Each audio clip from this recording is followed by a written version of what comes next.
Abre Brecha Venezuela. El análisis geopolítico por parte de dos figuras de la comunicación alternativa y revolucionaria. Juntos. Geraldina Colotti y Carlos Aznares. Abriendo brecha desde la revolución bolivariana hacia los pueblos del mundo. Una producción de Eduardo Medina Guevara. Porque informar es formar. Abre Brecha Venezuela. Gallina vieja esta gente. Ni pone ni deja la culequera. Bueno, queridos oyentes de Abre Brecha Venezuela, estamos de vuelta, Carlos Aznares y yo, en un momento tan complejo por Venezuela y donde el nombre de nuestro programa es cuanto más actual, porque Venezuela de verdad está abriendo brecha.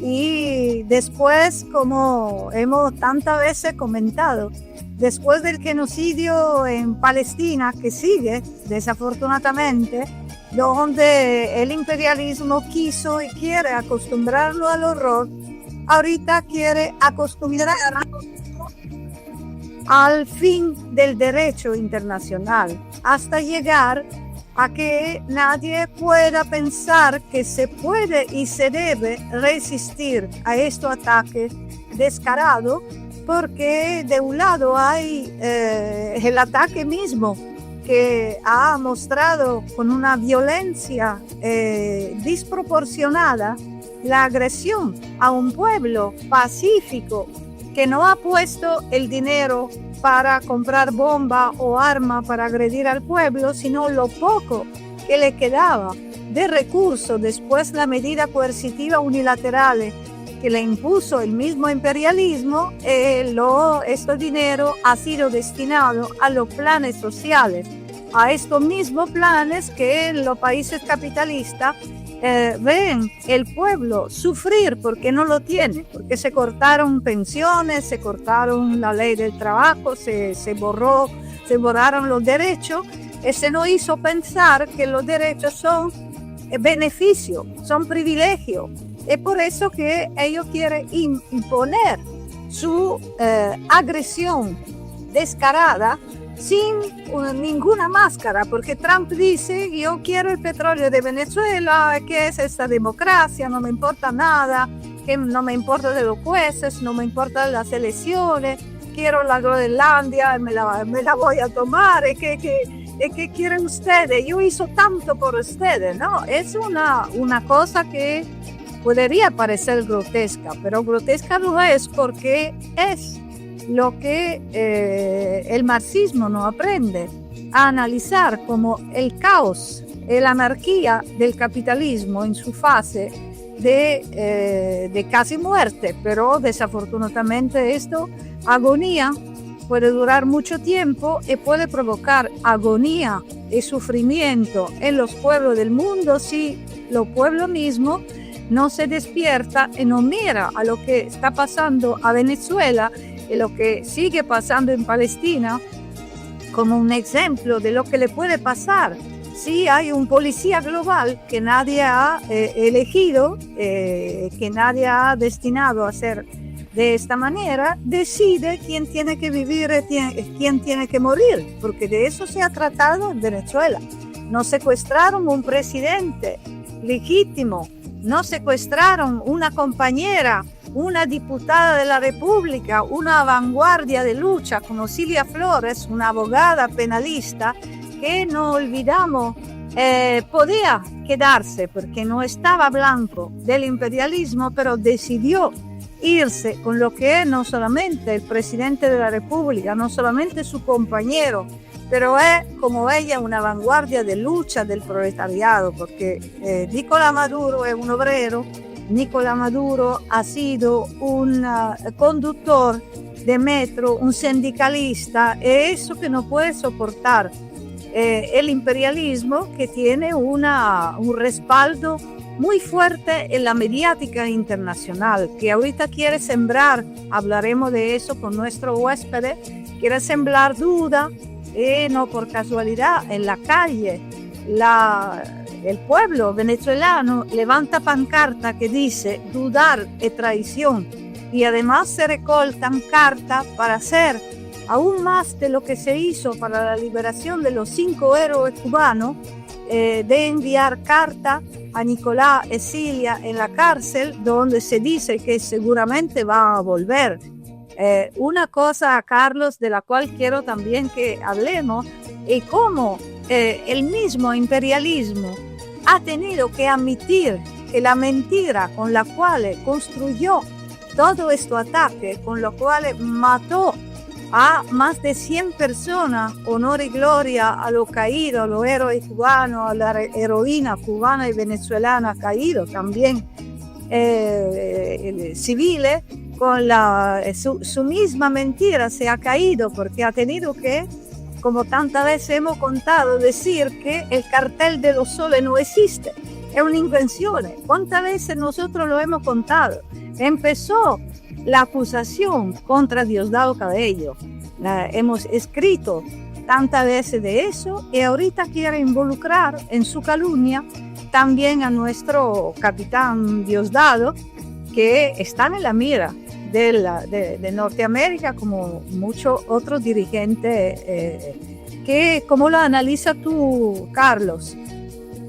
Mira, yo creo que más allá de la palabrería permanente de Donald Trump, las provocaciones verbales y también de acción directa que hace Trump, porque el ataque obviamente producido contra Venezuela no es una provocación, es realmente una necesidad de Trump de apoderarse de Venezuela, que no le salió bien, que él hubiera querido no solamente llevarse al presidente, sino instalar en el gobierno rápidamente a cualquiera de los escuálidos que suelen frecuentar el espacio político delictivo, diría yo, de Venezuela.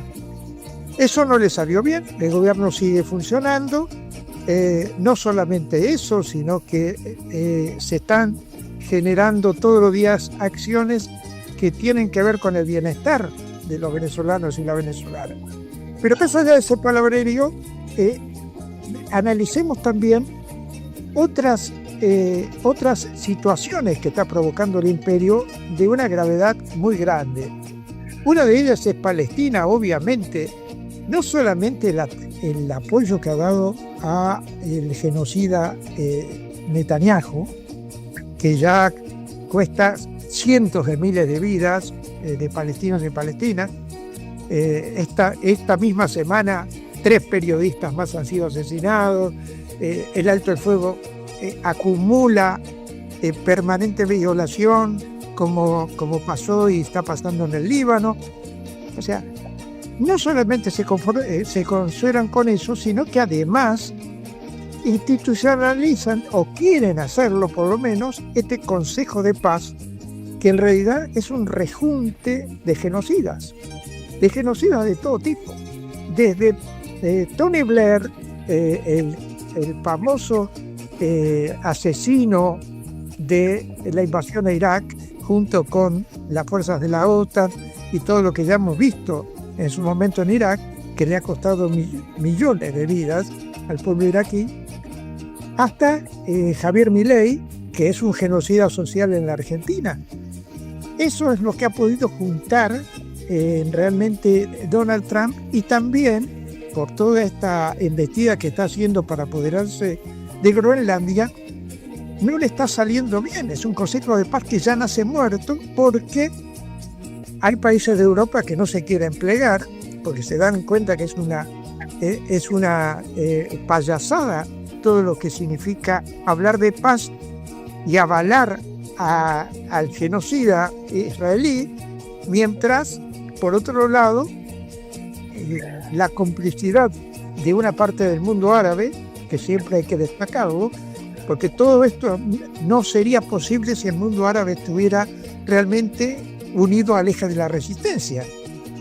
Los mediadores del mundo árabe son pro-yanquis. Egipto sigue recibiendo millones de dólares de los Estados Unidos. los otros días en los medios de comunicación se dio una tonelada de millones de dólares que da el gobierno americano a Egipto para que se mantenga fiel a la política que Estados Unidos desarrolla en Medio Oriente. Y lo mismo pasa con Qatar y todo lo demás. Entonces, el imperialismo está agrediendo en varios frentes, pero no le está saliendo bien, no le está saliendo como pretende. Me quiero apoderar de Groenlandia, ya tiene la respuesta de varios países europeos que dicen, bueno, hasta aquí llegamos. Quieren hacer la farsa del Consejo de Paz en Medio Oriente, no le sale como ellos pensaban. Quieren apoderarse de Venezuela, tiene la respuesta del pueblo venezolano. Y esto hay que destacarlo, porque si no, parece, obviamente, una cosa es lo que Trump quiere ser y otra cosa es lo que le permitamos que sea. Parece que él es el que manda y hace y deshace. Sin embargo, están surgiendo, y donde más surgen, es en el propio seno de los Estados Unidos, donde ya la gente, no solamente los demócratas, que ya sabemos que son parte de la misma moneda, sino la gente común, dice, hay que armarse contra estos asesinos fascistas de la ICE que están persiguiendo inmigrantes y están persiguiendo a gente común. O sea, lo estamos viendo todos los días y lo vimos con la ejecución y el asesinato de esta compañera en Minneapolis. Bueno, el imperialismo no las tiene todas consigo y esto hay que destacarlo, porque de lo contrario cunde entre la propia militancia nuestra y entre el pueblo y la sensación de que nada se puede, de que es imposible y que estamos derrotados. No estamos ni derrotados ni no estamos, y tampoco estamos deprimidos. Estamos como está el pueblo venezolano, en la calle y tratando de hacer en cada país lo que se pueda para sacudirnos a los fascistas de los gobiernos o de las instituciones. Me parece muy importante lo que tú dices, Carlos, porque es una vacuna contra lo que ahorita se define con razón, la guerra cognitiva, pero que tiene dos objetivos. Uno, balcanizar los cerebros para que no se vean la universalidad del enemigo, la universalidad de lo que tú estabas diciendo, la necesidad que los pueblos tomen en su mano su propio destino, hoy más que nunca, asumiendo hasta el final el costo que se tiene que pagar, ni siquiera por hacer una revolución como la hizo Cuba, como la hizo la Unión Soviética, sino para hacer una serie de reformas estructurales que pero están en el camino del socialismo, como quiso hacer Venezuela. Eso es muy importante porque el segundo eje que tiene la guerra cognitiva, distorsionando las emociones, es de reificar, reducir a una cosa los enemigos que no le gusta al imperialismo con una propaganda que lo hace sembrar todopoderoso cuando de verdad es una caricatura, y en el mismo tiempo paralizar las reacciones, porque sembrando la duda, obviamente si uno no sabe de un lado es así, del otro lado no es así, entonces se paralizan los pueblos, no hacen nada. Nosotros hemos analizado tantas veces de dónde viene el conspiracionismo, de dónde viene la idea de hacer metafísica que nos permite de ver el enfrentamiento de clase que hay entre pueblo e imperialismo hoy, pero también en el mismo imperialismo, como tú estabas diciendo, porque hay una lucha entre tiburones que no están de acuerdo de ceder su interés, hay un montón, o también a nivel del consenso electoral, porque no olvidamos que en Norteamérica hay por lo menos dos versiones de su nueva hegemonía, que ahorita es la doctrina Monroe más Donald Trump, ¿no? De un lado, es lo de Disney, de pensar que todo ello lo puede resolver por el bien, porque la sociedad norteamericana tiene vacuna en su interior contra todos los males del mundo que ellos mismos sembran, por supuesto. Pero la otra versión, la de Trump, ahorita es el lejano oeste.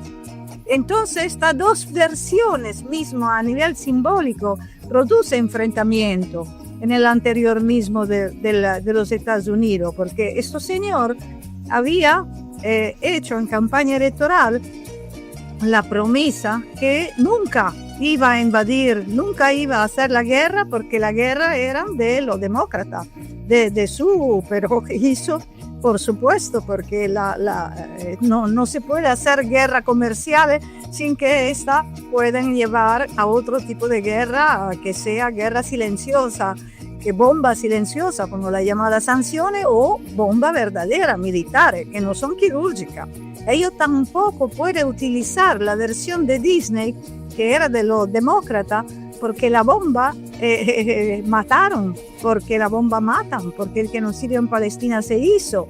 Y antes la llamaban la guerra humanitaria. Hoy se ve prácticamente que la palabra humanitaria también está en la mira del imperialismo, porque tiene que destruir cualquier cosa que sea que lo impide de poner la mano sobre los recursos. Esto lo decía Nicolás Maduro antes de su secuestro. Esta es una gran vocación por los pueblos, porque se abre una brecha gigantesca después de la caída de la máscara del imperialismo. Nosotros tenemos que saber organizarnos de nuevo para una unidad de clase que construyen los países capitalistas un bloque social anticapitalista, antiimperialista y antipatriarcal. Vamos a hablar de esto tremendo hecho también con nuestro invitado hoy, que nos tiene también revelaciones contra esta mentira, ¿verdad, Carlos? Sí, así es, porque es muy importante tratar de dar en este momento, y de eso vamos a hablar con nuestro invitado, de dar la batalla contra la guerra cognitiva, porque sigue haciendo, por lo menos vos estás en Venezuela en este momento, y quizás como suele pasar cuando uno está en el microclima revolucionario, no te estás dando cuenta el nivel, vos sí porque sos una periodista y lees todos los días materiales, pero el nivel de agresión que vive Venezuela, a pesar de estar el propio Trump diciendo nos llevamos fantástico con Venezuela, el nivel de agresión de los medios de comunicación contra Delcy Rodríguez, contra Diosdado Cabello, e incluso contra el presidente Maduro, que está secuestrado en prisión en Estados Unidos, sigue siendo del mismo nivel que antes del ataque bélico. Esto es importante y lo destacamos y lo sumo para hablar de Palestina, que no perdamos la calle. No se puede perder la calle en el mundo, digo, en solidaridad con Venezuela y en solidaridad con Palestina. Esto no es una explosión de 4 días y que después ya nos olvidamos. Pero hay una tendencia, está la carga de la guerra cognitiva, que nuestra propia gente empieza a dudar si vale la pena movilizarse o no. Y siempre es importante, y más aún cuando hay un presidente y una primera dama secuestrada, no dejar de hablar de Venezuela, no dejar de hablar de Palestina, porque de lo contrario ellos nos van ganando la batalla ya los medios de comunicación los tienen en todo el mundo, pero lo que no tienen posibilidades, y eso lo vemos en Venezuela muy claramente, es de estar en la calle como están los pueblos en cada uno de los países.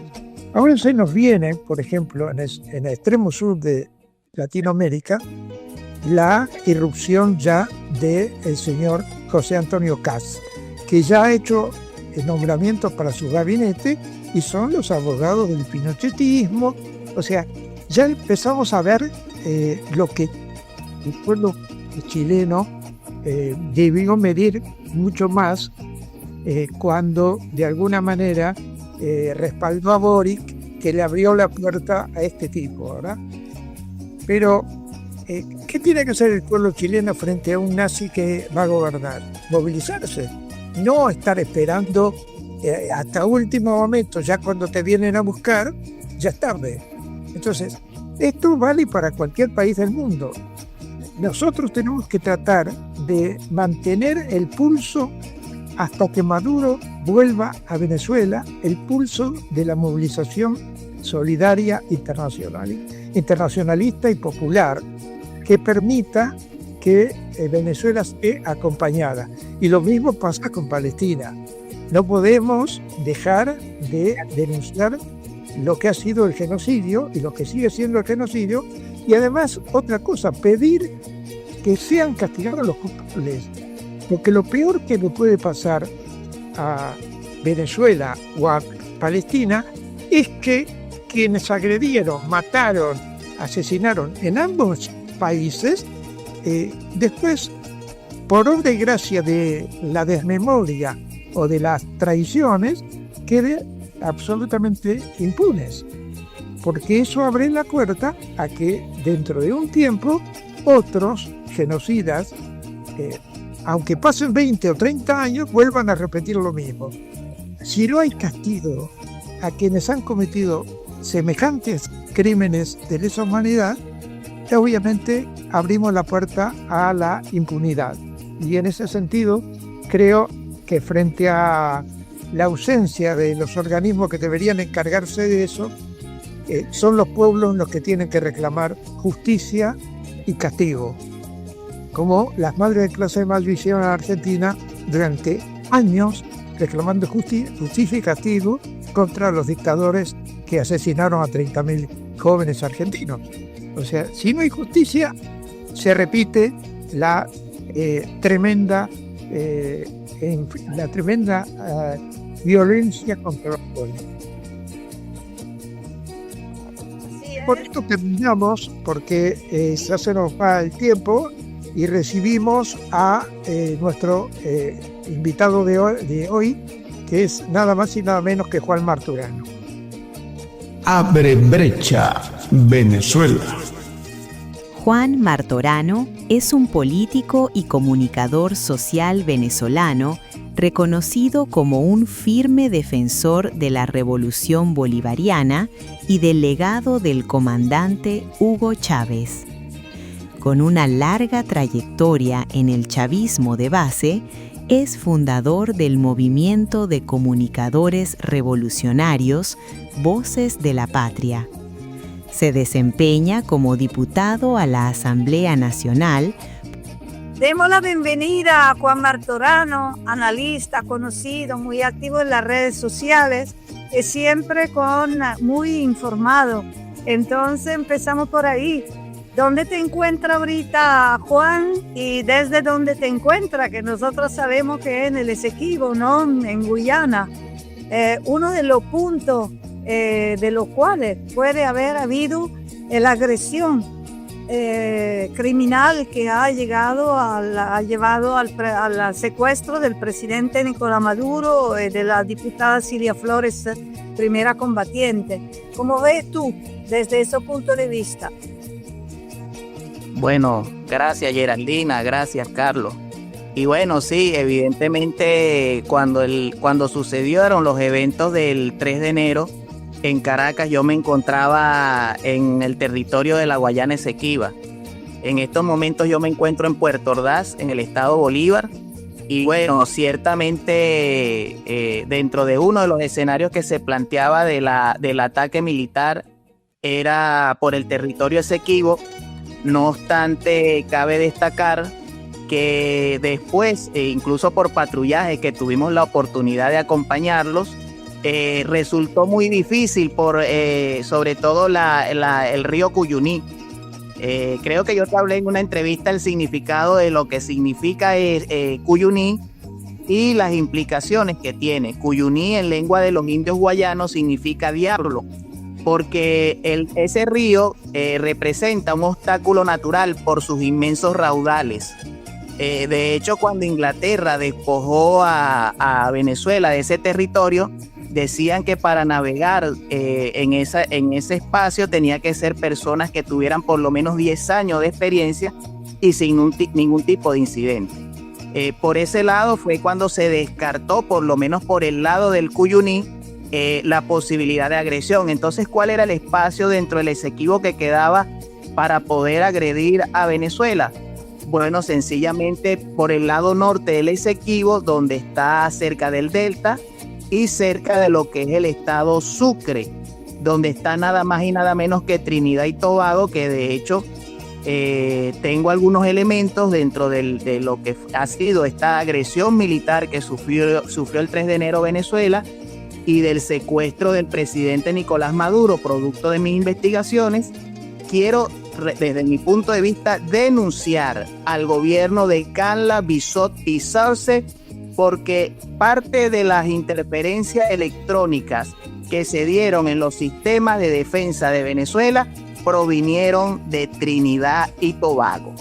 Nosotros en su debida oportunidad habíamos denunciado que no era simplemente un sistema de radares Gator que habían instalado los Estados Unidos. No sé si ustedes recuerdan, Carlos y Geraldina, que a finales del mes de noviembre, estamos hablando del 30, cuando hubo unos ejercicios conjuntos en Trinidad y Tobago y Estados Unidos, se vendió la idea de que se habían instalado unos sistemas de radares Gator.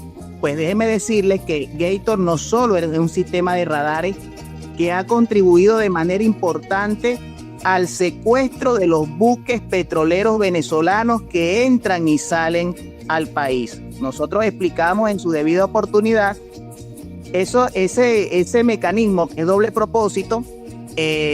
Ciertamente es un sistema de radares. En la isla de Tobago, que está más al norte, Trinidad está más cerca de Venezuela, pero Tobago controla el paso estratégico, como les he dicho, de entrada y de salida hacia Venezuela. El otro elemento es que Gator es un sistema de guerra electrónica que interfiere, como he dicho, los mecanismos o las comunicaciones, los sistemas de defensa, y eso fue lo que evidentemente ocurrió en la madrugada del 3 de enero en Venezuela. Eso como un primer elemento que debo destacar dentro de esta conversación, y bueno, en la medida de lo posible trataré de responder de acuerdo a las preguntas que Carlos y tú tengan a bien hacerme. Mira, hay un tema que a nosotros nos interesa mucho, sobre todo por la campaña de desinformación y tergiversación de todo lo que está ocurriendo allí, que es cómo se está dando la relación con respecto a todo el tema del petróleo. O sea, la versión trumpista, tramposa de Trump, es nosotros controlamos el país y controlamos la cantidad de petróleo que necesitamos y la vamos a ir obteniendo. Y por otro lado está la versión real, la versión del gobierno bolivariano revolucionario, de que petróleo que sale, petróleo que se vende. Incluso se han dado ya cifras. ¿Cómo crees que se va a seguir desarrollando toda esta política, por un lado tergiversada por parte de Trump y por otro lado el avance y la necesidad de Venezuela de vender petróleo, pero al precio de mercado? ¿Es eso así? Digo, porque la campaña afuera dice todo lo contrario. Sí, bueno, evidentemente hay que tener mucho cuidado con las narrativas, ¿no? Y por lo siguiente, evidentemente, primer punto, yo no hablo de invasión militar por la razón siguiente, hablo más bien de una incursión militar que evidentemente constituye una agresión y evidentemente ocasionó un nuevo o desencadenó un nuevo momento político en el país. Pero ¿por qué yo no hablo de invasión? Porque en primer lugar, Estados Unidos no logró dominar a Venezuela. En segundo lugar, y bueno, que ha estado en Caracas, los que hemos estado al interior, por lo menos yo no observo el despliegue de tropas estadounidenses en territorio venezolano. Claro, evidentemente en el marco de la operación Resolución Absoluta, que creo que así le pusieron el nombre a ese bodrio, evidentemente originaron el secuestro del presidente constitucional Nicolás Maduro Moros, el secuestro de su esposa de la Asamblea Nacional, primera combatiente Silvia Flores, y bueno, evidentemente generaron más de 100 personas asesinadas y más de 150 heridos, que creo que son las cifras que están por allí. Pero más allá de eso, ha habido toda una narrativa, Carlos, como tú has dicho, de que controlamos el petróleo. Incluso han vendido una tesis de que Venezuela se constituye en un protectorado energético de los Estados Unidos. Yo debo desmentir totalmente esa versión porque, punto número uno, todavía los cargueros venezolanos, aun cuando reconocemos que han habido todavía por parte de los Estados Unidos, lo cual se quitan la careta, ahora no vuelan peñeros ni lancheros, ahora secuestran buques petroleros venezolanos porque ellos hablan de una cuarentena energética, ¿no? Dentro de sus planes que supuestamente ellos tienen para Venezuela. Pero esto, más que el control de las finanzas y de los recursos venezolanos, es una pieza a la hora de las negociaciones dentro de la fuerza para ellos en estas negociaciones que están teniendo con la presidenta encargada, Delcy Rodríguez, ejercer mecanismos de presión y de imponer sus condiciones, pero todavía se les sigue despachando petróleo y sobre todo que se cobra por adelantado a China, por ejemplo. De hecho, no se ha hablado mucho de que los chinos a la calladita están hablando con las autoridades venezolanas, pero también con el gobierno de Trump, porque hay unas deudas, hay unas inversiones que ellos han hecho a la República Bolivariana de Venezuela y ellos quieren que se les responda por esas inversiones. Por lo tanto, China no se ha ido. En el caso de Rusia, para los que han dicho que Rusia o China no se han manifestado, debo señalar que ellos han tenido unas posiciones muy claras. Punto número uno, ellos han mantenido comunicación con la hoy presidenta encargada Delcy Eloína Rodríguez Gómez. En segundo lugar, ellos han señalado que no reconocerán ninguna decisión ni ninguna sentencia que se pudiera producir en contra del presidente Nicolás Maduro Moros. Y en tercer lugar, que tiene que ver con la pregunta que me has hecho, Carlos, han señalado de que no se van de Venezuela por el tema del petróleo. Sin duda, no es casual que hoy se va a iniciar el debate de la reforma de la ley de hidrocarburos. Evidentemente pudieran entrar otras empresas transnacionales petroleras dentro del negocio petrolero venezolano bajo el esquema de Chevron, que ya está acá, pero evidentemente eso no implica que las que ya están en el país, la Reliance Alliance de la India y otras tantas, salgan de Venezuela. Entonces, ese es un primer elemento que a nivel no solo mediático, sino comunicacional, nosotros debemos desmentir. Indudablemente, y con esto voy culminando porque la pregunta no era de fácil respuesta por las aristas que tiene, pero sí creo que es muy importante echar por tierra y pulverizar esa matriz primero del tutelaje petrolero de Estados Unidos sobre Venezuela, la tesis del protectorado energético del tecnotato, como algunos me han dicho, impuesto por Estados Unidos. Claro, evidentemente es una circunstancia muy difícil, muy compleja.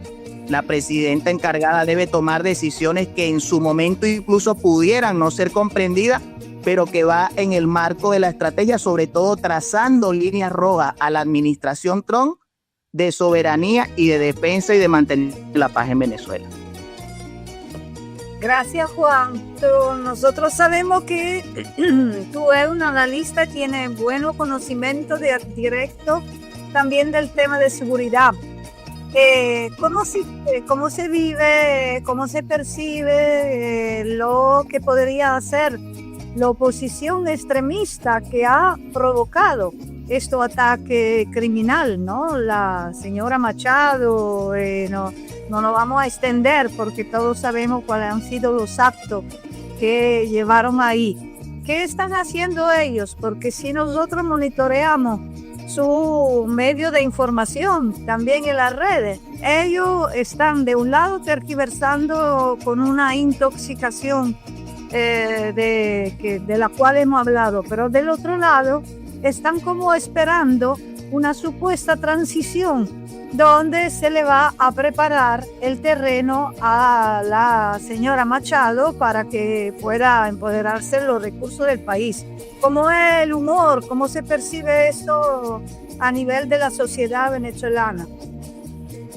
Y bueno, en primer lugar vamos a irla respondiendo como en 4 partes.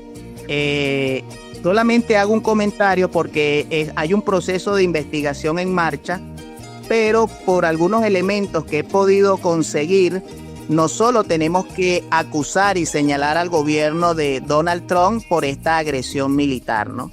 Esta operación de extracción que evidentemente secuestró a nuestro presidente, en su momento, como lo dijo Nicolás Maduro Guerra, se sabrán los traidores, ¿no? Evidentemente porque hubo algunos fallos de seguridad.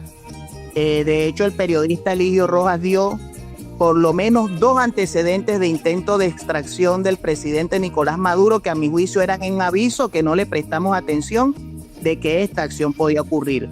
La primera ocurrió el 3 de enero del año 2020, cuando la Operación Gedeón, que uno de los objetivos era secuestrar al presidente Maduro, en ese momento no lo lograron. Y la otra, que fue justamente iba a realizarse el 1 de enero del año 2024 en el marco de la Operación Brazalete Blanco. También incluso con algunos oficiales de la Guardia de Honor Presidencial que habían sido captados y que iban a realizar ese secuestro en la Viñeta, ahí en Fuerte Tiuna. Y lamentablemente el tercero, que ocurrió este 3 de enero, y repito, se sabrá en su momento, pero lo que yo sí quiero aprovechar para denunciar, porque hay indicios al respecto, es que los Estados Unidos ni las Delta Force, como ellos han vendido, han participado solas en esta operación de extracción, como ellos lo llaman. Hay elementos que hacen insinuar la presencia del MI6, que es un servicio de inteligencia británico, y nosotros solamente hemos hablado por encimita del tema del Esequibo, que está muy involucrado, y por eso la participación de Gran Bretaña en esta operación, aunque ellos la nieguen. Y también porque ellos no podían quedar por fuera por el tema de que Venezuela maneja las principales reservas energéticas del planeta del sionismo israelí. Yo logré toparme, solo que en otro momento, cuando ustedes gusten, podemos hablar con más detalle de esto. Pero hay bueno, primero el ministro Netanyahu fue uno de los primeros que felicitó a Trump por el secuestro del presidente Maduro. El 31 de diciembre del año pasado, ellos publicaron todo un reportaje, en Israel Hoy Noticias se llama el portal, donde ellos decían que ellos venían haciéndole seguimiento a Nicolás Maduro desde por lo menos el mes de junio del año pasado. Recordemos que en junio estaba ocurriendo aquella guerra de los 12 días con Irán, no sé si ustedes lo recuerdan. Bueno, mientras ellos allá estaban combatiendo contra Israel, contra Irán, a su vez ellos enviaron, y se dice, la presencia de 300 agentes, yo creo que son más, pero por lo menos 300 agentes del Mossad que estaban haciendo inteligencia operativa para facilitar este secuestro del presidente Nicolás Maduro. Sin embargo, eso en su momento lo hablamos con más tiempo, si ustedes así lo desean. Lo que sí debo decir es que el país está en calma, está en tranquilidad. Venezuela no se ha doblegado ni se ha arrodillado. Y con respecto al tema de la transición, yo soy abogado, yo debo decir lo siguiente, ¿no? Si ustedes me lo permiten, voy a dar algunas explicaciones. Porque escribí al principio de año sobre eso, pero cabe destacar que hay una interpretación. Debe el Tribunal Supremo de Justicia pronunciarse sobre esto que les voy a plantear. Fíjate, lo que ha sucedido con el presidente Maduro, con este secuestro, el Tribunal Supremo de Justicia se pronunció el mismo 3 con la sentencia número 1 de la Sala Constitucional. ¿Por qué el enemigo habla de una transición? Y hasta los mismos asesores de Trump saben de la Constitución de la República Bolivariana de Venezuela. Bueno, yo les invito a que lean el artículo 234 de la Constitución de la República Bolivariana de Venezuela y el 239, numeral 8. ¿Qué sucede con esos artículos? Esos artículos señalan lo que llama una falta temporal. Yo no entiendo, y aquí hago una autocrítica a algunos compañeros que han negado de que ha habido una falta temporal del presidente de la República. No, sí la hay. solo que la Constitución es clara cuando señala que la falta temporal del presidente de la República, lo cual hace que no pierda su investidura, la suple, como en efecto lo está haciendo, el vicepresidente ejecutivo, vicepresidenta ejecutiva, en este caso, Delcy Rodríguez. ¿Qué sucede? Ese artículo 234 señala, y voy a decir esta palabra, anótenla, en principio, esa falta temporal, esa suplencia sería por 90 días. Por 90 días, prorrogable por 90 días más. Hay un elemento, un detallito que señala el artículo que expresa, por eso es que están manipulando con eso, de que si la falta temporal se prolonga por 90 días consecutivos, la Asamblea Nacional, por mayoría de sus integrantes, decidirá si hay falta absoluta. ¿Qué quiere decir esto? Porque obviamente hay intereses dentro de las conspiraciones que van a continuar, y ahí voy respondiendo la pregunta cuando tú me hablas de la Sayona, de esta señora que está haciendo un lobby. Ellos evidentemente en su momento ellos van a tratar de manipular y presionar con esto que acabo de decir. Pero resulta que la encargaduría de la compañera Delcy Rodríguez no va a estar, o sea, está en el marco de la Constitución, pero parte de una decisión política de la Asamblea Nacional. Porque es la Asamblea Nacional la que le corresponderá, como lo he dicho, repito, 234 de la Constitución, si debe declararse o no la falta absoluta. Pero ¿qué sucede? Porque eso no lo previó la Constitución. Dos cosas. Estamos en una situación de guerra en zonas grises, porque formalmente no hay declarada una guerra, pero hay un conflicto, ¿sí o no? Lo hay.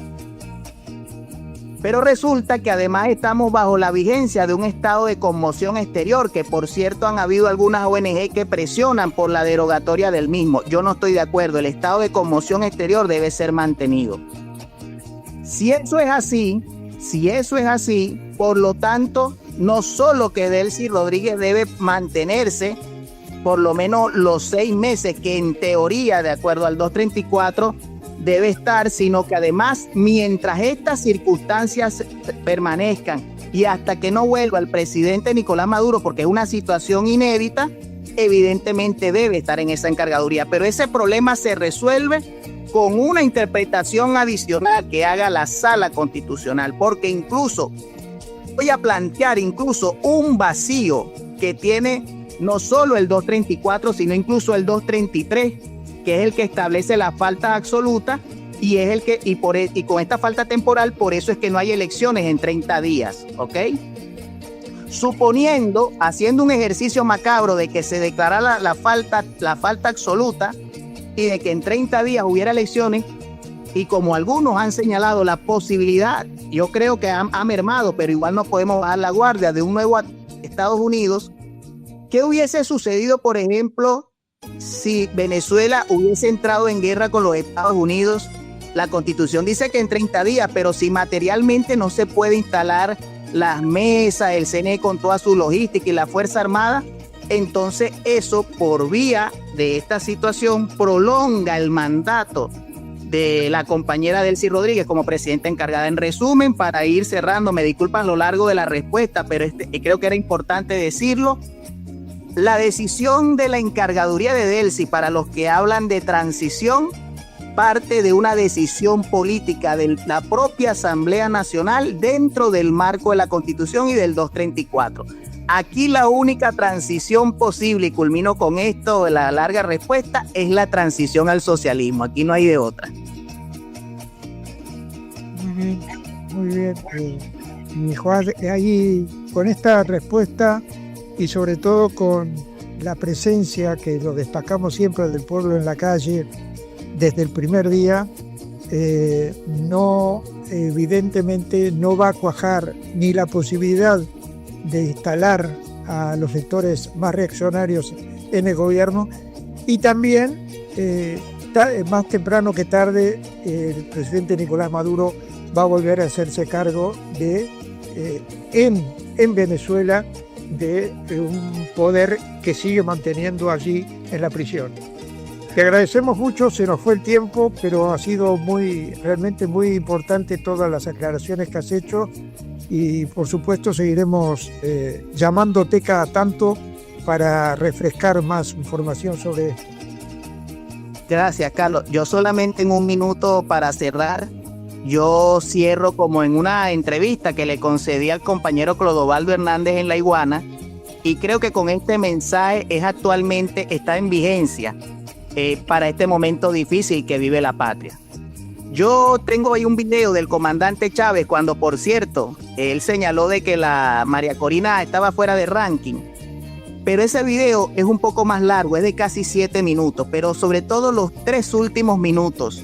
Estoy hablando de un hombre que tenía un cáncer, un hombre que estaba prácticamente desahuciado, pero que recordó un incidente el 5 de enero del año 99, cuando él fue tratado de humillar, de ofender, y él en un libro de Lucas Estrella, El oráculo del guerrero, él escribió una palabrita que con esto es que me quiero despedir por el día de hoy, y con eso me despedí el 20 de octubre del 2025 en la entrevista de La Iguana, para mi pueblo y para todos aquellos que estamos combatiendo por la pronta liberación de el compañero Nicolás Maduro, el presidente constitucional Nicolás Maduro, y de su esposa Cilia Flores, de que pase lo que pase, siempre resultaremos victoriosos y victoriosas, como lo dijo Chávez.